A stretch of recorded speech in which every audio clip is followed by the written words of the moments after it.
sa mapagpalayang pamamahal. Welcome to our 2065 Daily Devotion. Ako po si Alexander Gomez ng Batch 3. At ang topic kong tatalakay natin ngayon ay ano ang mensahe ni Zephaniah. Ngayon po ating Bible verse ay tungkol sa Zephaniah chapter 1 verses 14 to 15. At buksan po natin ang ating puso't isip sa magandang salita ng Diyos. Sinasabi dito na the great day of the Lord is near and coming quickly. The cry on the day of the Lord is bitter. The mighty warrior shouts his battle cry. That day will be a day of wrath, a day of distress and anguish, a day of trouble and ruin, a day of darkness and gloom, a day of clouds and blackness. Or sa Tagalog, ang dakilang araw ng Panginoon ay malapit na. Malapit na at napakabilis na dumarating. Ang tinig ng araw ng Panginoon, ang makapangyarihang tao ay sumisigaw ng may kapaitan roon.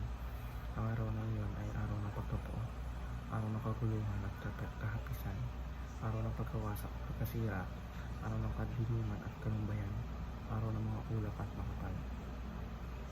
Teaching number 1, the day of the Lord shall come against evil.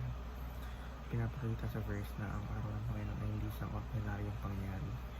Ito ay isang espesyal at makapangyarihang araw kung kailan personal nakikilos ang Diyos upang harapin ang kasamaan.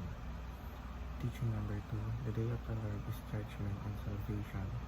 Bagamat ang araw ng Panginoon ay araw ng puot para sa mga nagpapatuloy sa kasalanan, ito rin ay araw ng kaligtasan para sa mga nagtitiwala at sumusunod sa Kanya. Makikita rito ang dalawang aspekto ng Diyos.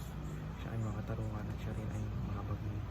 Ibig sabihin habang ang masama ay paparusana ay naman ang tapat ay nililigtas at paprotektahan. Teaching number 3, the Lord hides and protects His people. Isa sa pinakadakilang pangako ng Diyos ay ang kanyang proteksyon sa mga nananalig sa Kanya. At sa panahon ng kaguluhan, dilim o kahirapan, ang Diyos ay may kakayahan itago ang kanyang mga tao, hindi upang iwalay sa pagsubok, kundi upang ingatan sila mula sa kakalitan. Application number 1, pray for corrupt leaders for salvation and judgment. Mahalagang tandaan na muli ang mga pinunong magkakamali at iwali ay kailangan ng panalangin. Hindi natin kontrolado ang kanilang mga desisyon, ngunit maaari natin iangat sila sa Diyos. Application number 2, pursue holy living despite suffering and hardships.